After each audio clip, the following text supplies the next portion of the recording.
Hello friends, good morning. Good morning.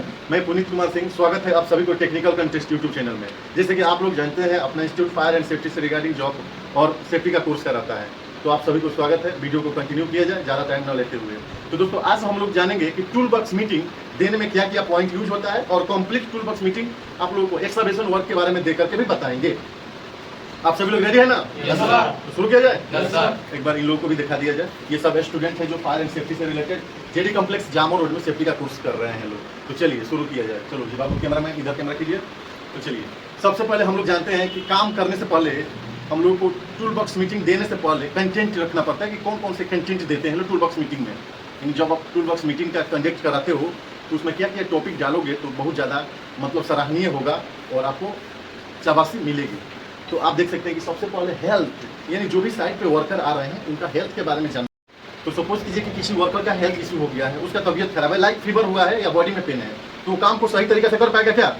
नहीं कर पाएगा। तो इसलिए हमको हेल्थ का भी जानना जरूरी होता है। एवरी वर्कर का रिकॉर्ड रखना पड़ता है, नाम और उसका डिजिग्नेशन के साथ साथ। ठीक है, कौन वर्कर किस पोस्ट पे काम कर रहे हैं। तो ओवरऑल हम लोग हेल्थ पे बात कर चुके हैं।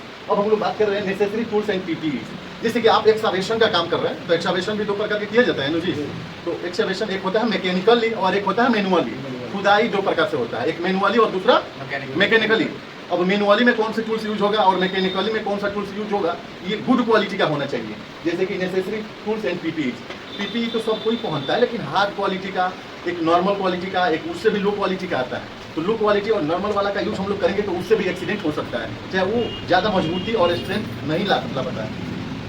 तो पीपीई का भी अच्छा क्वालिटी का होना चाहिए। ऐसा नहीं कि कम दाम वाला पीपीई का यूज करके आप साइड पे काम कराना शुरू कर दिए। आप एक्सकवेशन का भी काम कर रहे हैं तो जूता जो आप लोग शूज पहनते हैं, सेफ्टी शूज अच्छा क्वालिटी का होना चाहिए।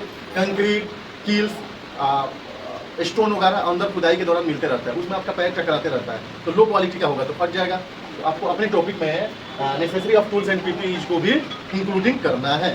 साथ ही साथ ये सोच रहे थे गुड कंडीशन और क्वालिटी, यानी जो भी पीपीई है वो गुड क्वालिटी और कंडीशन में होनी चाहिए। नेक्स्ट आप टॉपिक जोड़ेंगे हजार्ड एसोसिएटेड विथ वर्क। जैसे कि बात हम करते हैं कि एक्सकवेशन का वर्क, एक्सकवेशन वर्क का ही तो बात कर रहे हैं ना। तो एक्सकवेशन वर्क में खतरा क्या क्या होता है, जैसे इस पे बात करा जाएगा। देखिए, खुदाई के दौरान क्या क्या खतरा आ रहा है, वर्कर लोग किन खतरा का सामना कर रहा है, उसके लिए कौन सा खतरा ज़्यादा हजार्ड पहुंचा रहा है, कौन से खतरा से एक्सीडेंट और डेथ होने का चांसेस हो रहा है। ये सभी खतरा को आपको क्या करना है, एनालिसिस करना है और उससे बताना है वर्कर को उस खतरे के बारे में बताना है। आपको भी उस वर्क से रिलेटेड एटलीस्ट 10 या 10 से ज़्यादा खतरे के बारे में पता होनी चाहिए, तो भी जाके आप एक complete tool box meeting conduct करा पाएंगे। नेक्स्ट है आपका प्रिकॉशन ऑफ हजार्ड, यानी प्रत्येक हजार्ड से कैसे बचना है, इसके बारे में भी आप सभी को पता होनी चाहिए। क्या बात सही है? Yes sir. तो हजार्ड्स के प्रिकॉशन के बारे में, यानी उपाय के बारे में भी आपके पास नॉलेज होनी चाहिए कि कैसे बचा जाए। जैसे कि होता क्या है कि स्लिपरी सरफेस, जगह फिसलने वाला जगह होता है, वर्कर पैर रखेगा, फिसल जाएगा, गिर जाएगा आराम से, हो सकता है उसको इंजरी, हैंड इंजरी हो सकता है, फुट इंजरी या बैक पेन, शोल्डर पेन हो सकता है। तो उस जगह पे हम लोग रिमूव करते हैं लोग, लाइक जो स्लिपरी सरफेस है उसको कंट्रोल मेजर लाते हैं लोग, कि वहाँ पे बालू वगैरह डाल देते हैं, सूखा मिट्टी वगैरह डाल देते हैं कि सरफेस गीली ना रहे, सूख जाए या फिसलने वाला जगह रिमूव हो सके। नेक्स्ट है फेमिलियर विथ वर्कर, यानी आपके साइड पे जो भी भाई लोग काम करते हैं, सपोज कीजिए कि वो वर्कर ही है लोग, तो वर्कर को आप सेफ्टी ऑफिसर हैं तो उनसे बैड बिहेवियर नहीं कर सकते हैं। वो भी लोग आप ही की तरह हैं, बशर्ते आप थोड़ा पढ़ाई किए हैं तो सेफ्टी में आए हैं, वो लोग थोड़ा कम पढ़े लिखे हैं, वर्क का नॉलेज है तो वो वर्कर में आए हैं लोग। ठीक है, लेकिन देखा जाए ओवरऑल वो हैं तो आप हैं, आ रहा है समझ में ना। तो आप लोगों को कभी भी वर्कर का रिस्पेक्ट करना चाहिए। क्या करना चाहिए जी? हाँ, फेमिलियर रहना है, किसी को तुम तरह का करके बात नहीं करना है, सबको फेमिलियर भाईचारे बना करके काम करना है। साथ ही ये भी साइड पर समझाना है कि एक दूसरे से वर्कर आपस में उलझे और झगड़े नहीं। अक्सर ये देखा गया है कि साइड पे वर्कर आपस में गिर जाते हैं, कुछ बात बतंदर करते हैं एक दूसरे से और झगड़ा शुरू कर देते हैं। तो काम पे आए हैं तो काम पे फोकस करना है। ये कंट्रोल मेजर आप लोगों को करना होता है कि वर्कर को, काम करने वाले कर्मचारियों को अच्छा से आप लोगों को ट्रीट करना होता है, लाइक वर्क से रिलेटेड। ठीक है, उसके बाद है finding unsafe act and unsafe condition, यानी साइट पे जो भी वर्कर काम कर रहे हैं वो अनसेफ एक्ट में न काम करें, अनसेफ कंडीशन में न काम करें। सबसे बड़ा खतरा ये होता है। ऐसे कि आप साइट पे हजार्ड और प्रिकॉशन तो बता दिए, लेकिन वर्कर खुद अनसेफ पोजीशन पे काम करता है तो वहाँ से गिरने का, फिसलने का चांसेस बना रहता है। अब सपोज कीजिए कि ओवर लाइन गया है, एक्सकवेशन किया जा रहा है, एक्सकवेशन के ग्राउंड के एबव कोई लाइन गया है बिजली का, और खुदाई करते वक्त आपके टूल्स से या आपके जो सरिया डाला जाता है ना, आयरन का सरिया जो होता है वो सट गया उसमें, तो हो सकता है 1000, डेथ भी हो सकता है जनरली। तो आप लोगों को वर्कर को बताना है कि आप लोग अनसेफ एक्ट और अनसेफ कंडीशन में काम को न करें। जैसे कि अनसेफ कंडीशन यानी असुरक्षित जगह पे, अनसेफ एक्ट यानी सेफ्टी का फॉलो न करके काम करना। इस तरीके से वर्कर ज़्यादातर काम करता है, देखता है कि इग्नोर कर देता है, सेफ्टी ऑफिसर साइड से थोड़ा दूर चला जाता है, किसी दूसरे काम में इन्वॉल्व हो जाता है, जैसे कि पेपर वर्क करना होता है। तो इस तरह से वर्कर लोग भी अपना मनमानी करने लगता है, जिसकी वजह से सेफ्टी को मजबूरन उनके ऊपर फाइन लगाना पड़ता है, पेनल्टी लगाना पड़ता है, जुर्माना लगाना पड़ता है, तब जाकर वर्कर लोग या कर्मचारी लोग काम को सही तरीके से कर पाते हैं। तो ओवरऑल ये देखा जाए तो 7 पॉइंट है, 6-7 पॉइंट है। इन सभी पॉइंटों को आपको अपने टूल बॉक्स मीटिंग में कंटिन्यू करना है। तो चलिए एक कंप्लीट टूल बॉक्स मीटिंग इसी वीडियो में हम कंटिन्यू करते हैं। ठीक है, आप सब लोग रेडी है ना? तो थोड़ा इन लोगों को भी दिखाइए आप, मेरे को कहना ना पड़े। ठीक है, ये सभी सेफ्टी ऑफिसर का प्रिपरेशन कर रहे हैं national institute of technical training जामो रोड बढ़िया में। अपना ब्रांच, अपना इंस्टीट्यूट का ब्रांच है सेंट्रल बैंक के नीचे, जेडी कॉम्प्लेक्स जामो रोड बढ़िया। तो चलिए हम लोग एक कंप्लीट टूल बॉक्स मीटिंग करते हैं। वीडियो कंटिन्यू है ना? तो चलिए। Hello friends, good morning. आप सभी लोग कैसे हैं? एंड मैं भी स्वस्थ हूँ। मैं सेफ्टी ऑफिसर पुनीत कुमार सिंह सिवान। तो दोस्तों आज का जो हम लोगों का वर्क है वो है एक्सकवेशन वर्क। कौन सा work? Excavation work. Excavation work में सबसे पहले हम लोगों को सुनिश्चित करना होता है कि एक्सकवेशन वर्क परमिट मिला है कि नहीं। विदाउट परमिट के हम लोग कोई भी एक्सकवेशन का काम नहीं करेंगे। तो excavation work permit should be taken before the job शुरू करने से पहले लेना है। परमिट इशू करता क्लाइंट के द्वारा इशू किया जाता है और रिसीव सेफ्टी के द्वारा या सुपरवाइजर के द्वारा रिसीव किया जाता है। सेफ्टी उसको रिव्यू करता है।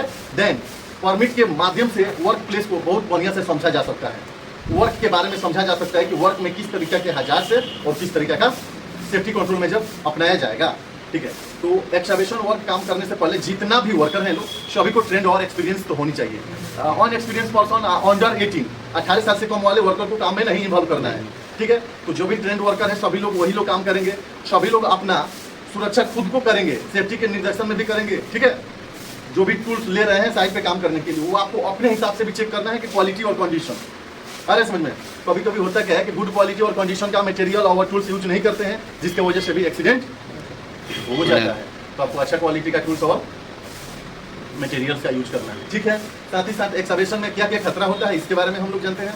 तो स्लिपरी सरफेस, जब हम साइड पे काम करते हैं तो फिसल जाते हैं, वो खतरा होता है। Collapse of side wall, excavation करके जो हम लोग खुदाई करते हैं तो साइड वॉल कोलैप्स कर जाता है, जिसके कारण वर्कर लोग दब जाते हैं। एक्सकवेशन के चारों तरफ हम लोग बैरिकेडिंग नहीं करते हैं।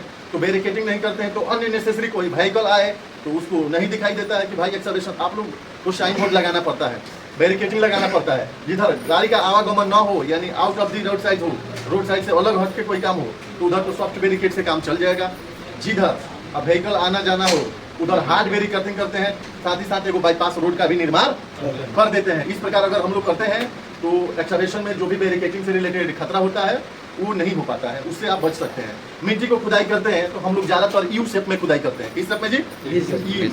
यू के अकॉर्डिंग होता है तो मिट्टी का स्ट्रेंथ बहुत कम होता है, मजबूती कम होता है, क्लिप्स होने का ज़्यादा चांस है क्योंकि उसके कॉर्नर पे ज़्यादा वजन पड़ जाता है। आपको कभी भी खुदाई वी शेप में करना है या सीढ़ीनुमा आकार के, यू शेप के नहीं, सीढ़ीनुमा यानी स्टेप बाय स्टेप करके खुदाई को करना है, ताकि मिट्टी जो भी निकले तो वहाँ से लगभग 3-4 मीटर दूर रखा जाता है। 3-4 मीटर दूर रखा जाता है, 9-10 फीट दूर, ताकि उसके कॉर्नर पे वजन ना पड़े और वो कोलैप्स ना हो, ये भी खतरा है। साथ ही साथ करता क्या है कि ऊपर वर्कर लोग भाई लोग जो हैं वो मिट्टी का जो भी निकलता है अंदर से पार्टी के कॉर्नर पे डाल देते हैं, वो डुबुर जाता है ऑटोमेटिकली। किसी के पैर से सब्ट्रैक्ट होता है, टकराता है, वर्कर के हेड पे चला जाता है, वर्कर का इंजरी हो जाता है, इवन कभी कभी डेथ भी हो जाता है। तो आपको इस तरीके का ध्यान रखना है।